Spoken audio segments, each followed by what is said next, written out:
नमो नमः। आज का विषय है पर्यावरणम। ये पर्यावरणम पाठ 9वीं कक्षा का एकादश पाठ है, यानी 11वां पाठ है। इस पाठ को आज हम वाचन, अनुवाद और व्याख्यान करने जा रहे हैं। चलिए पाठ में प्रवेश करते हैं। पहला लाइन देखिए, प्रस्तुतोयम पाठ्यांशः पर्यावरणम पर्यावरण विषयक लघु निबंधोस्ति। यहाँ पर विसर्ग संधि है। देखो, प्रस्तुतोयम, यहाँ भी विसर्ग संधि है। प्रस्तुत किया गया यह पाठ्यांश, जिसका नाम पर्यावरणम ऐसा है, यह पर्यावरण विषयक लघु यानी छोटा निबंध है। एक छोटा एक निबंध आज हम पढ़ने जा रहे हैं। अत्याधुनिक जीवन शैल्यां प्रदूषणं प्राणिनां पुरतः अभिशाप रूपेण समायातम्।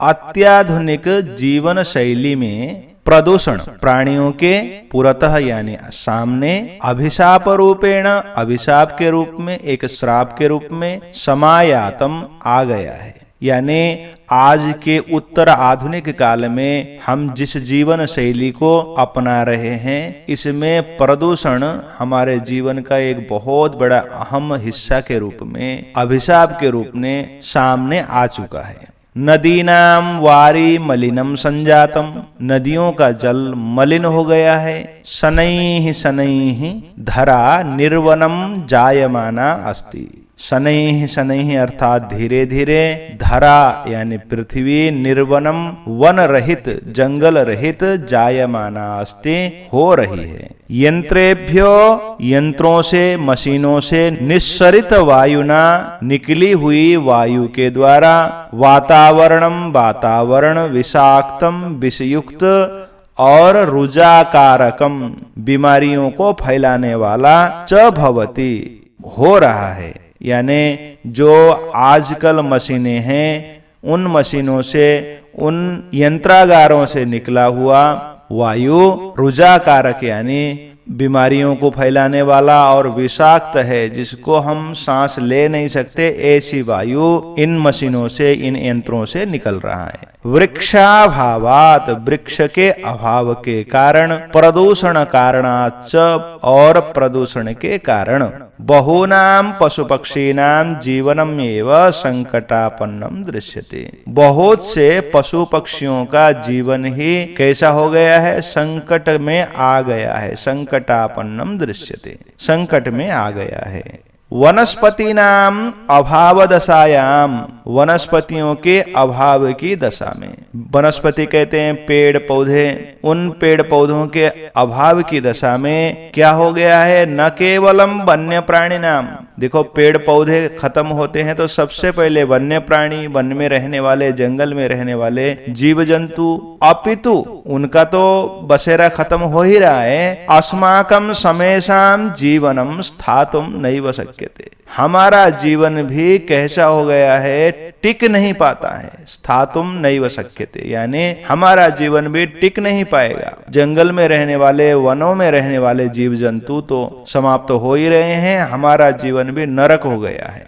पादपाः अस्मभ्यं न केवलम शुद्ध वायुम यच्छन्ति, पादपाः यानी पेड़ पौधे, अस्मभ्यम हम लोगों को न केवल शुद्ध वायु देते हैं, अपितु ते अस्माकं कृते जीवन उपयोगाय, अपितु वे क्या करते हैं? हमारे लिए, अस्माकं कृते हमारे लिए, जीवन में उपयोगाय, उपयोग के लिए क्या क्या देते हैं? देखो, पत्राणि पत्र, पुष्पाणि फूल, फलानि फल, काष्ठानि लकड़ियां, औषधीन औषधियां, वनौषधियां, छायाम छाया च, छाया भी वितरन्ति वितरण करते हैं। देखो हमारे लिए जीवन में पेड़ों का, पौधों का कितना महत्व है, ये हमें इस वाक्य से पता चलता है।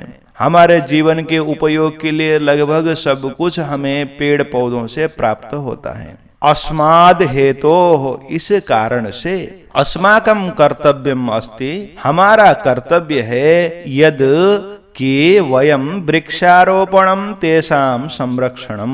देखो हमारा कार्य क्या हो गया है, वयम हम क्या करें, वृक्षारोपण करें, तेषाम संरक्षणम उनका संरक्षण करें, जल शुचिताकरणम जल का पवित्रीकरण करना, जल को शुद्ध करना, ऊर्जाया संरक्षणम ऊर्जा का संरक्षण करना, इन सभी ऊर्जा के स्रोत का संरक्षण करना, उद्यान बगीचे तड़ाग तालाबों का शुचिता पूर्वकम उनको शुद्ध रखना, उनकी साफ सफाई करना, पर्यावरण संरक्षणार्थम प्रयत्नम कुर्याम, पर्यावरण के संरक्षण के लिए प्रयत्न हम करें, ये हमारे जीवन का लक्ष्य होना चाहिए। अनेनैव इससे ही अस्माकं सर्वेषां जीवनम हम सबका जीवन अनामयम रोग रहित सुखावहम सुखी भविष्यति होगा। यानी हमारा जीवन रोग रहित और सुखी कब होगा, जब हम क्या करेंगे, वृक्षारोपण करेंगे, जल को शुद्ध रखेंगे, ऊर्जा का संरक्षण करेंगे, पेड़ पौधे, तो हमारा जीवन सुखमय और रोग रहित हो जाएगा। अब अगला वाला वाक्य देखो, प्रकृति ही समेषां प्राणिनां रक्षणाय यतते। प्रकृति क्या करती है, समेषां प्राणिनां रक्षणाय सब प्रकार के प्राणियों की रक्षा के लिए यतते प्रयास करती है। प्रकृति किसी पर भी भेद नहीं करती है। प्रकृति सब प्रकार के प्राणी, वो चाहे सरीसृप हो, चाहे पशु हो, चाहे पक्षी हो, चाहे मनुष्य हो, सबके रक्षा के लिए समान रूप से मौके देती है, सबकी रक्षा के लिए यत्न करती है। इयम सर्वान पुष्णाति, इन सब को क्या करती है, संवर्धित करती है, इन सब को परिपुष्ट करती है। विविधैहि प्रकारैहि सुख साधनै च तर्पयति। देखो विविध प्रकार के सुख के साधनों के द्वारा तृप्त करती है। पृथ्वी जलम तेजः वायुः आकाशः च अस्याः प्रमुखानि तत्वानि। देखो इस प्रकृति के 5 मुख्य तत्व हैं, उनको यहाँ पर बताया गया है। पृथ्वी जिस पर हम टिके हुए हैं, जलम जिस जल से हम अपना जीवन धारण करते हैं, तेजः जिस प्रकाश से, जिस तेज से हम क्या करते हैं, अपना जीवन निर्वाह करने के लिए सहयोग मिलता है। वायु जिस वायु के द्वारा, जिस प्राण वायु के द्वारा हम जीवित हैं, पेड़ पौधे जीवित हैं। आकाशः, देखो ये जो पृथ्वी जल और प्रकाश और वायु है, उन सब को टिकने के लिए, उन सब को रखने के लिए, एकत्र होने के लिए जो खुला स्थान चाहिए उसे कहते हैं आकाश। ये 5 तत्व प्रकृति के प्रमुख तत्व हैं। इन्हीं 5 तत्वों को मिलाकर हम पर्यावरण भी कहते हैं। इन्हीं 5 तत्वों को शुद्ध रखना ही पर्यावरण का मुख्य उद्देश्य है। तान्येव मिलित्वा पृथक्तया वा, तानि एव मिलित्वा, वे सब मिलकर अथवा पृथक्तया यानी एक एक वा अस्माकं पर्यावरणं रचयन्ति। ये सब मिलकर अथवा एक एक करके अलग अलग हमारे पर्यावरण की रचना करते हैं। देखो कैसे, पृथ्वी है तो हम हैं, जल है तो हम हैं, वायु है तो हम हैं, नहीं तो हमारा जीवन नहीं हो सकता। कुछ मिनटों में हमारा जीवन समाप्त हो जाएगा। इसी प्रकार से तेज यानी प्रकाश है, तेज यानी हमारे पास जितने भी ऊर्जा के संसाधन हैं, वे ऊर्जा के संसाधन यदि न हो तो हमारा जीवन नहीं हो सकता। आव्रियते परितः समन्तात लोकः अनेन इति पर्यावरणम। आव्रियते ढक लेता है, परितः चारों ओर से, समन्तात बराबर चारों ओर से, लोकः संसार जिससे, वह है पर्यावरण। यानी परित आवरणम, चारों ओर से जिसका आवरण बन जाता है, जिससे ढक जाता है, उसको हम पर्यावरण कहते हैं। यानी हमारे यह चारों ओर जो जो चीजें हैं उन सब को हम पर्यावरण कहते हैं। वो 5 चीजें हैं, वो पहले ही बताया जा चुका है। ये पर्यावरण हमको कैसे ढकता है इसके विषय में बताते हैं। यथा, जैसे अजात शिशु, न जन्मा हुआ बालक मातृगर्भे सुरक्षितः तिष्ठति, माँ के गर्भ में जिस प्रकार सुरक्षित बैठा रहता है, तथैव उसी प्रकार मानवः पर्यावरण कुक्षौ, उसी प्रकार मनुष्य पर्यावरण के गोदी में, पर्यावरण के गर्भ में सुरक्षित स्थित होता है, सुरक्षित बैठा रहता है। देखो जिस प्रकार से एक ट्यूब के अंदर माँ के गर्भ में बच्चा पलता है, बढ़ता है, वो सुरक्षित होता है वहां पर, उसी प्रकार मनुष्य भी इस पर्यावरण रूपी क्रोड़ के अंदर, पर्यावरण के गोद के अंदर हम भी सुरक्षित हैं। पर्यावरण है तो हम हैं, पर्यावरण नहीं है तो हमारा जीवन नहीं हो सकता है। परिष्कृतम प्रदूषण रहितम च पर्यावरणम अस्मभ्यम सांसारिकम जीवन सुखम।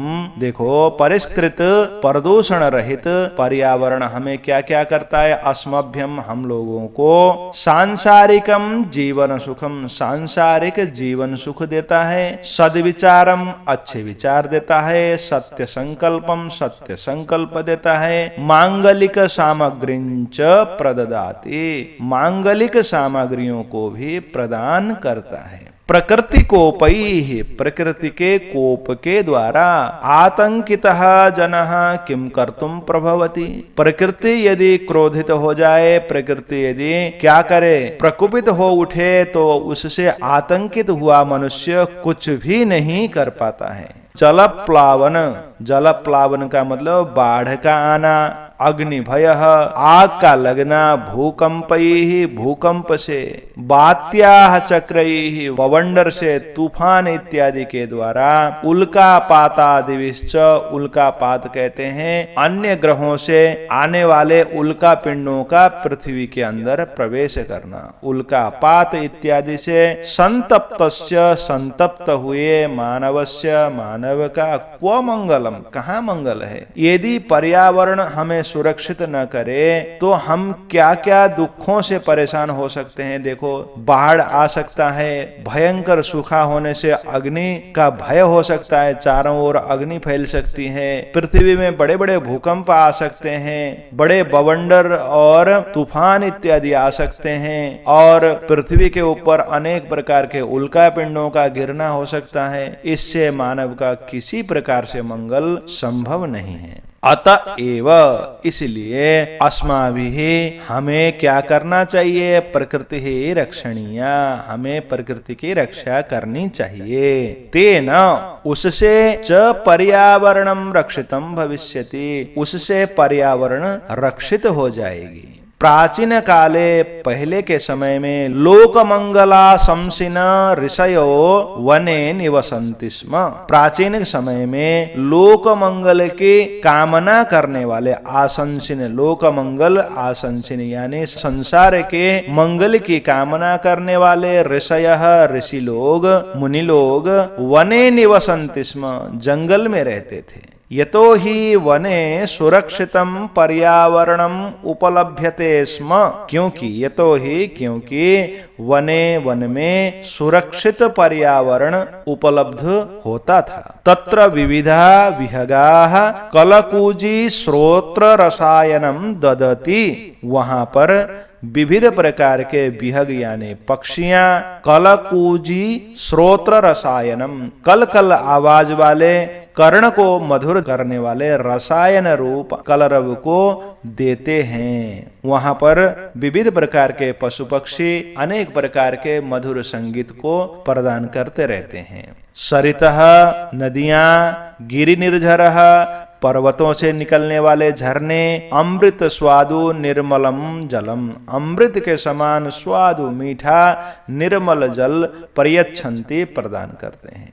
वृक्षाः लताश्च, पेड़ और लताएं, फलानि, फल, पुष्पाणि, फूल, ईंधन काष्ठानि, ईंधन के लिए, अग्नि जलाने के लिए लकड़ियां, च बाहुल्येन समुपहरन्ति, बाहुल्य से यानी बहुत आयात में, समुपहरन्ति हमको प्रदान करते हैं। शीतल मंद सुगंध पवना, शीतल मंद मंद बहने वाले सुगंधित वायु, औषध कल्पम, औषधि के समान प्राणवायुम वितरन्ति, औषध कल्पम यानी औषधि के समान प्राणवायु हमें प्रदान करते हैं। अब देखो इसके उल्टा स्वार्थांध मानव क्या करता है, परंतु किंतु स्वार्थ अंध मानव, स्वार्थ से अंध हुआ मानव तदेव पर्यावरणम अद्य नाशयति। देखो उसी पर्यावरण को आज मनुष्य नाश कर रहा है। स्वल्प लाभाय, थोड़े से लाभ के लिए जनाः मनुष्य बहुमूल्यानि, बहुत मूल्य युक्त वस्तूनि नाशयन्ति, वस्तुओं को नाश कर रहे हैं।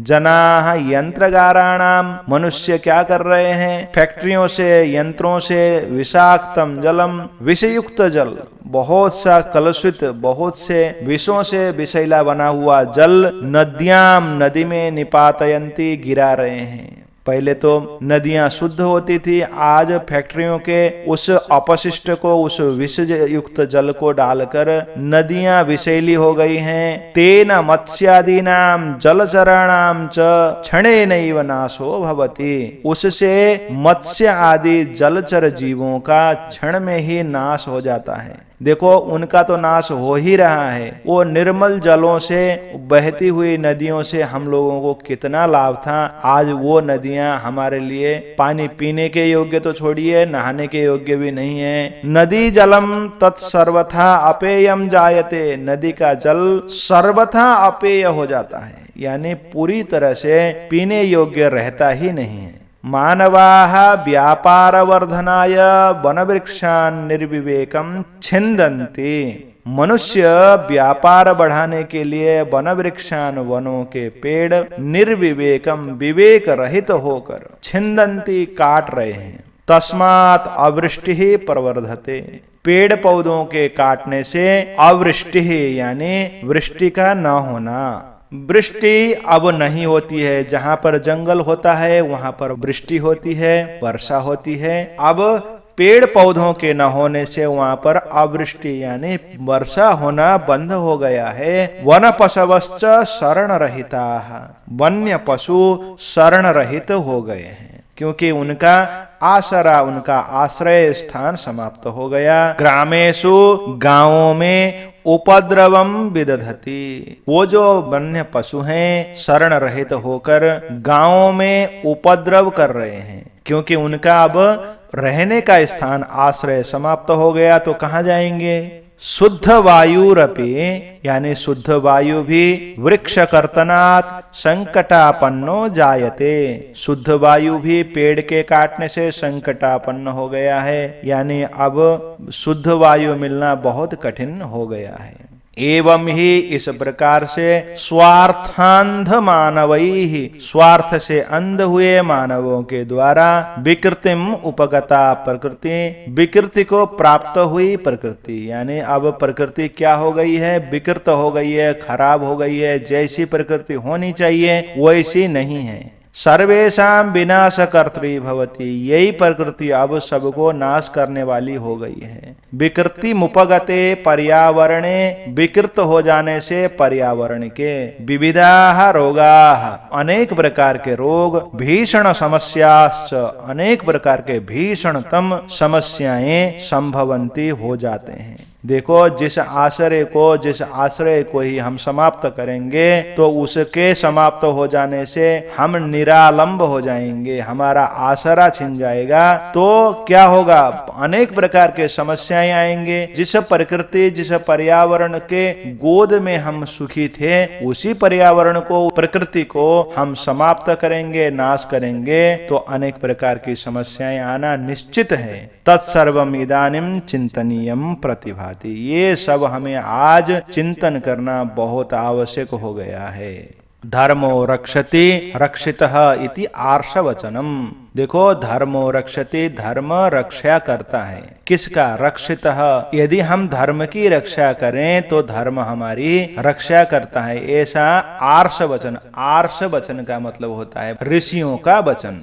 ऋषि जिस बात को बोले उसको हम आर्ष वचन कहते हैं। आ ऋषि वचन, ऋषियों से आया हुआ वचन। तो इस ऋषियों से आए हुए वचन में ऐसा है कि धर्म की रक्षा यदि हम करें तो धर्म हमारी रक्षा करेगा।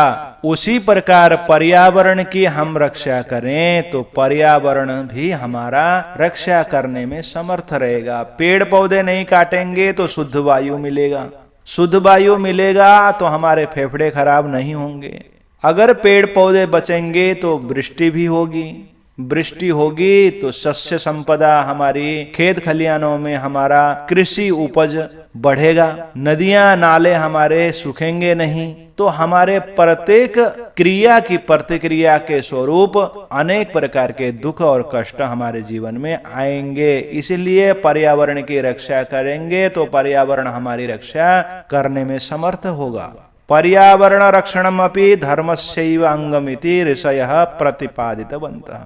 पर्यावरण की रक्षा करना भी धर्म का ही अंग है, ऐसा ऋषियों ने प्रतिपादन किया है। इसलिए वो तो जंगल में ही रहते थे। अतएव इसलिए वापी कूप तड़ागादि निर्माणम, वापी कहते हैं छोटे तालाब, कूप कुआं, तड़ाग कहते हैं उससे थोड़े बड़े तालाब, देवायतनम देवताओं के मंदिर, और विश्राम गृह विश्राम के गृह इत्यादियों की स्थापना करना धर्म सिद्धे है स्रोत रूपेण अंगीकृतम।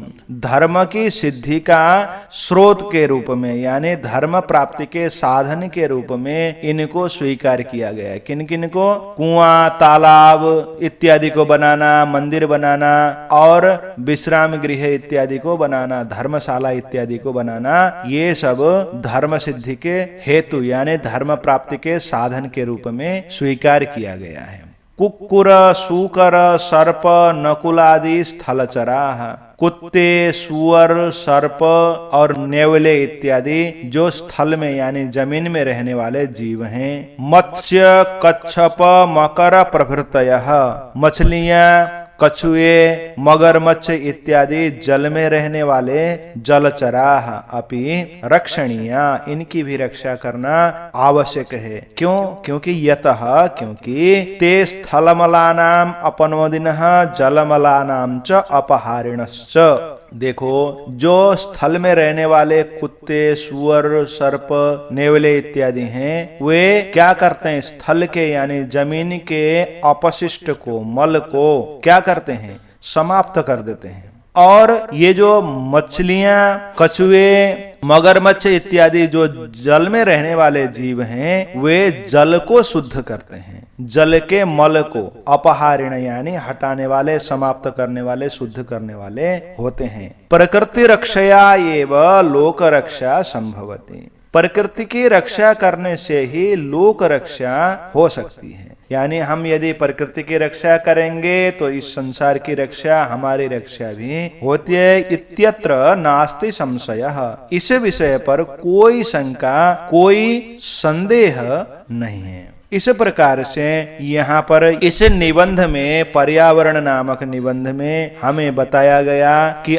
हमें क्या करना चाहिए। जिस पर्यावरण में, जिस प्रकृति के गोदे में हम जी रहे हैं, उस प्रकृति को, उस पर्यावरण को हमें रक्षा करने के लिए कटिबद्ध होना चाहिए। ये इस निबंध का मुख्य उद्देश्य है। इसलिए आप लोगों को भी पर्यावरण के रक्षा के विषय में जरूर सोचना चाहिए। पेड़ पौधों को बचाना, खेत खलिहानों को बचाना, नदी के जल को शुद्ध रखना, वायु को शुद्ध रखना, शुद्ध प्रकाश सबको मिले, ये अधिकार सबको प्राप्त हो, इस विषय में चिंतन करना हम सबका उत्तरदायित्व है। चलिए, आज का पाठ यहीं पर पूर्ण होता है। इस पाठ के अभ्यास के साथ पुनः आप लोगों से मिलना होगा। तब तक के लिए नमो नमः, धन्यवादः, पुनर्मिलामः।